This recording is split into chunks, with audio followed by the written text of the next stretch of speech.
He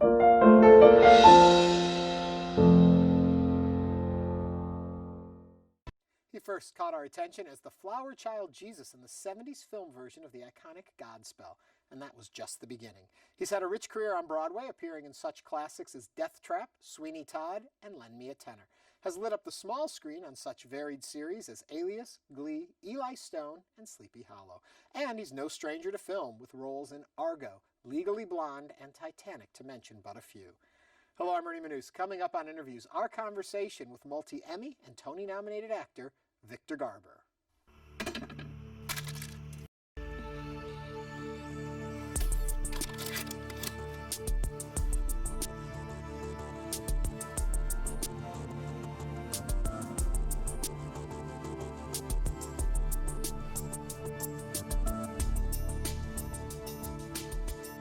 When you play a character, does it become a part of you, and can you let it go when it's done?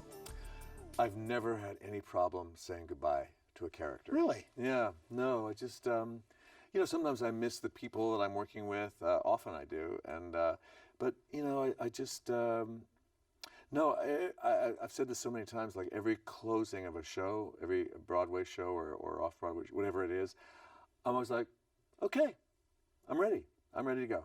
You don't go and see another Godspell and say, yeah, they didn't get what I would. Well, I did actually see the revival of Godspell recently on Broadway, the first revival, and it was Martin Short and Andrea Martin and Paul Schaefer and Eugene Levy, who were all together in the Toronto production of Godspell, went to the opening night.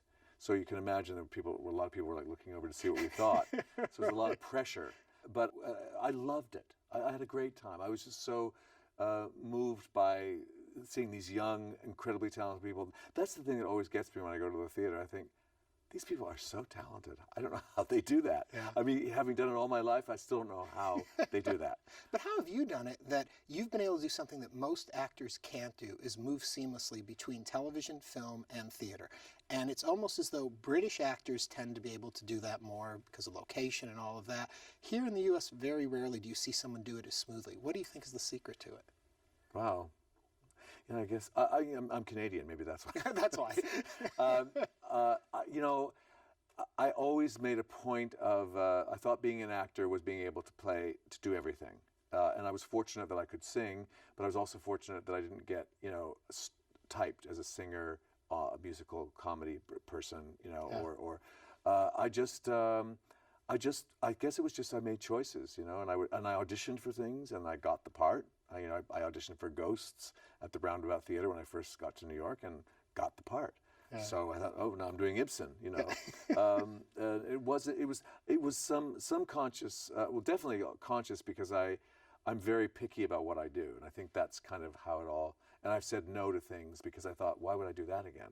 Yeah. Did you ever enter into this wanting to be? It sounds horrible to say it this way, wanting to be a star, or did you enter in simply for the work? I entered into it because it was the only thing I could do. Literally, I thought I wasn't smart enough to be anything else. What I mean is I could never be a doctor, a lawyer. The only other thing that I toyed with as a kid was maybe I could be a teacher, because I loved the idea of, I loved that. And I had so many bad teachers as a kid. I thought, I wish I had somebody like that one person who, but so no, I got into it because it was the only thing I could do, and because I had an undeniable passion for it from a very early age. Because I wasn't all that. I was very insecure as a kid, and but when I sang or when I did jokes or little skits, that seemed to go over well. And I think that's a lot of people's beginnings. Your mom was on television when you were growing up. Was she well known? Was it something that you ever felt, everybody has your mom, why don't I just have my mom? Any of that kind of feeling? I was proud of my mom. I was kind of, she was kind of like a local celebrity in London, Ontario, where I grew up. And everybody knew her, and she had her own talk show, like an afternoon at home with Hope Garber. Ironically, she was the worst housekeeper. She couldn't cook. She could barely make a bed, but she was very attractive and she had a lot of charm. So she had this successful show. I think it was the first job I did was like, I think I modeled, like I was a little tubby 8-year-old, and I was like walking around, and I thought, oh, I like this. I was very comfortable in that world, and my mom was a singer as well, and I think so. I got a lot of support when I decided this is really what I wanted to do. Certainly from my mom. My dad was more nervous, but my mom was like, because she wanted it so badly for herself, and I kind of fulfilled her dream. Yeah. Now, most people think that you come on the scene with Godspell, but actually you had almost a whole career before that with Sugar Shop. I'm so old. Yeah. I've been around so long. Yes, I was in music. I was in a singing group called the Sugar Shop, and we recorded an album for Capitol Records, and my friend Elliot Forrest just Googled us on the Ed Sullivan Show. Apparently you can do that. Yes, you're on the Ed Sullivan Show. You did the Tonight Show back then? The Tonight Show, yeah. It was a successful Canadian group that we had a career going, and then just sort of fell apart. When that happened, when it all kind of fell apart, did you think you were done with showbiz? Did you think you knew it was No. I was done with the Sugar Shop. Is what I was done with. I was headed for other things. I got involved. I was involved in this touring company called the Canadian Rock Theatre, and I was singing songs from Godspell, Jesus Christ Superstar, and I was playing Jesus in that sort of that concert concept. We eventually got shut down because we didn't have the rights to do the music. But that's another story. But the point is, I learned when I got back to Toronto after that stint, they were casting for the Toronto production of Godspell, and I was prepared because I'd spent a year playing that role and singing "Save the People" from Godspell. So I got up at that audition, the callback, and I played my guitar and I sang "Save the People," and I mean, it was a big success, and Eugene Levy still talks about that. He said after my number, and everybody was like, they stood up, and they said, next, Eugene Levy. And he was like, he said, I had to follow that. Yeah. He got the part too, though. That's where we all met. You mentioned that company earlier. Yeah, it was pretty amazing. Talk about that group of people too.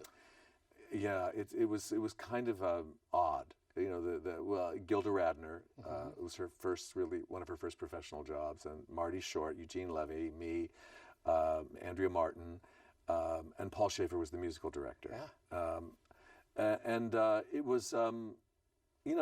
It was, we're still close. I mean, Marty and Andrea and Eugene and I and Paul. Marty and Paul are very close, but I see Paul occasionally. I love him, but Marty, we're all very, very close because it's incredible to be around people that have known you that long through that many incarnations, and it was and it was a pretty funny company. I'll tell you. There was some funny people. When you're with a group like that, at the time, do you realize there's something special there? Or has time really shown that it was? Well, obviously, but I did. I was aware that I was surrounded by kind of unbelievably talented people. That's what always has impressed me. I mean, talent just bowls me over. And I knew Marty Short was one of the funniest people I'd ever met, and that was from that day that I first met him. I can remember things he said to me, and Eugene and Martin, and they're like a comedy act, the two of them together, and of course Gilda, and Marty and I were just talking about this. Gilda was never funnier than sitting at a table in a restaurant, just commenting on her day and the people in the restaurant. That was one of her. Nobody saw that, except the people around her, and she's never been funnier. God bless her. I miss her. Yeah, it's funny when people talk about comedians. Oftentimes, their stage presence is funny, but there's a very dark side to comedians. Right. And so to hear that it wasn't so dark. Yeah. It was just incredibly witty, and her frame of reference was so kooky and off the wall. She was amazingly funny. I heard that with her audition, that actually she came in and you all thought, what is she doing? But she had actually seen the Broadway and knew what they were looking for. She knew. She sang Zippity Doo Dah. This, arguably 30-year-old girl with pigtails skipping across the stage with a slight speech impediment, singing Zippity Doo Dah, and we all went, what? And then, of course, that was Gilda Radner. The rest is history. Okay, one more Godspell question. In the film, the hair, yours? Yes. Yes. That is one giant fro. I could puff it up right now if I had the, if I had a good pick. Yes, I walked around thinking that looked perfectly normal for years. I mean, I did. I thought, hair, a lot of hair.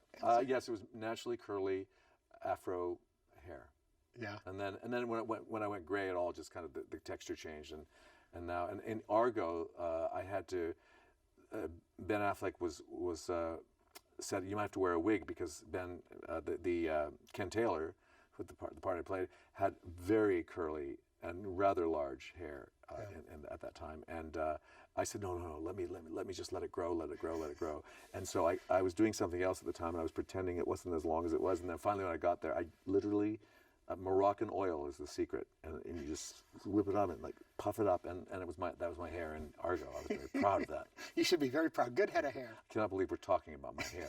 Okay, we'll go back to your career. But I know that's what everyone really wants to know. Okay, so Godspell finishes. Where do you think you're going to go from there?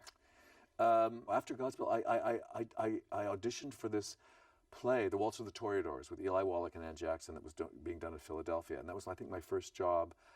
After Godspell, the movie, and then suddenly I was doing Ennui, in a rather beautiful play with two of the greatest actors in the world, Eli Wallach and Ann Jackson, and Brian Murray, who I later did Noises Off with, was directing it, and I auditioned for him, and he cast me in that role, and then that was how it all started, and then I was suddenly out of the Godspell world and into legitimate theater. Yeah, with Sweeney Todd. Yeah, difficult score.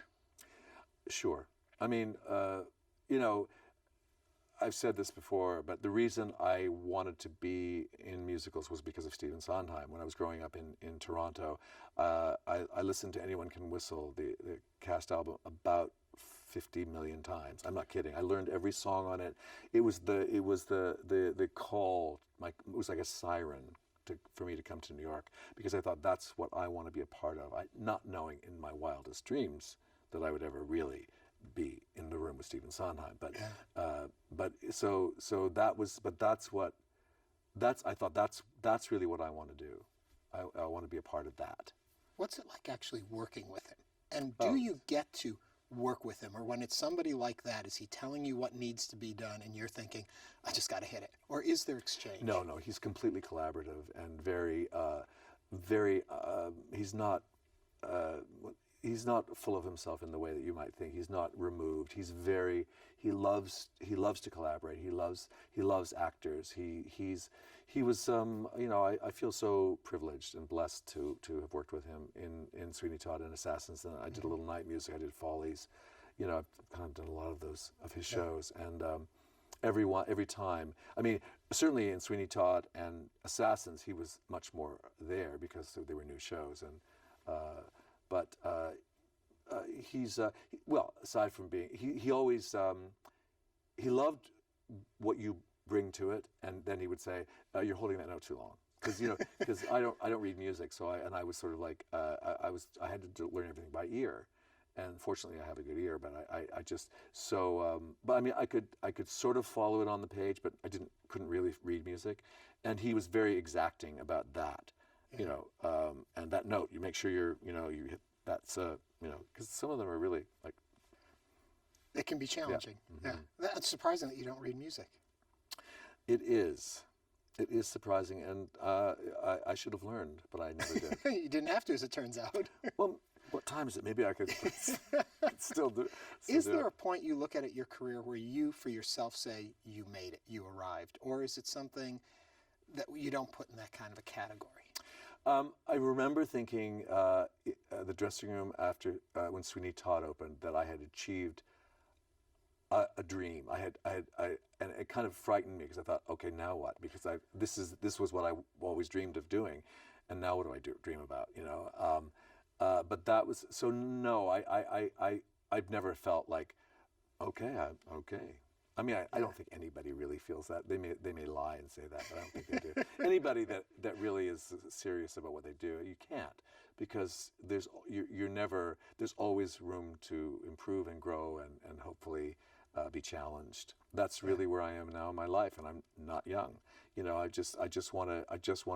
I'm looking for something on the page that you know, like when I read Art the first time, or when I heard the score of Sweeney Todd the first time. It's like, they don't come along very often, you know, they really don't. What did you think when you first read Titanic? You know, I thought it was kind of a great screenplay. I did. I know people had problems with the screenplay after it was made, but I thought, I mean, first of all, you know the ending. So it's like what happens to these people, you know? But it was a page turner, because I thought he personalized it in a way. It was a love story, and then it happened to be on the Titanic, you know. I thought it was really brilliantly written, and I went on tape. I drove to L.A. They'd already started shooting in Rosarito, and I was one of the last people. They hadn't cast that role, and they were having trouble. I went on tape and read every scene. I know there were only about 6 scenes. It was not that big a part. And I kind of did a fake Irish accent, which I thought sounded a lot like the Lucky Charms commercial. But fortunately, it worked. Yeah. And they sent that tape down. And any point during it when that you have any idea it's going to be as big as it is? I mean, you probably thought it was going to be a big film. Well, we knew it was going to be big. We didn't know it was going to be a big bomb, though. Yeah. You know, nobody knew. I mean, except maybe Jim Cameron knew, because he was seeing the dailies, you know, but we weren't seeing anything. And after about 5 months of this, it was not easy. Yeah. It was not easy. But fortunately, like all those things, you know, we bonded as a group, and that saved me. Yeah. But no, I had no idea. On a film like that, do you work as a company, or are you there just for your moments and then gone again? Well, in that particular situation, we were called in every day, whether we worked or not.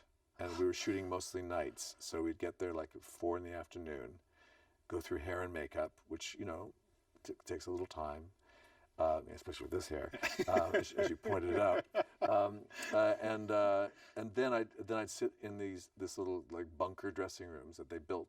They built all of this in Rosarito, Mexico, and the ship was out on a hydraulic lift on this dock, and then they had the studios, the internal stuff inside, they were all studios there, and then with tanks where people, you know, had to lie around in water for hours. Yeah. So there were many days that I just at 5 in the morning they said, "We're not going to get to you tonight." You say, "Okay, great, good night." Yeah. It was rough. How do you keep going in a situation like that for yourself? Tequila. Tequila, is that the secret? That helped. You know, it wasn't easy. I mean, the camaraderie of the group, and we played Scrabble. That kept you going? I'm not kidding. I mean, like, if I never play Scrabble again, it'll be fine. Is it tough to go into situations where you're a guest star on a regular series? I always think that must be the most challenging thing for an actor. How interesting that you would point that out, because nobody has ever mentioned that, and it's really hard. I would think, because you talk about the camaraderie you have with this group on Titanic, and you think a series, especially a long-running show, they've got something there. They sure do, and you are an outsider. Yeah. No matter how much you've done, or how excited they are to see you, you're an outsider, and if you're only there for 1 episode, it's not easy. Yeah. I mean, I'm not going to get specific because I want to work, but I've had some moments where I thought, I'm really sorry I decided to do this. This is not fun. Yeah. But it is interesting how many of those that you've done that have become kind of iconic. I mean, everyone talks about the Frasier. Oh, well, that was a very different thing. That was a glorious experience. That was one of the best ones I had. Yeah, that was a good experience. Well, yes, it was in L.A. and that show. First of all, they were the sweetest group of people. Yeah. And I'm still close with a couple of them. And Kelsey directed that episode, and he just was. He's one of those people that he just loved everything I did and was so supportive. So I felt really confident, you know.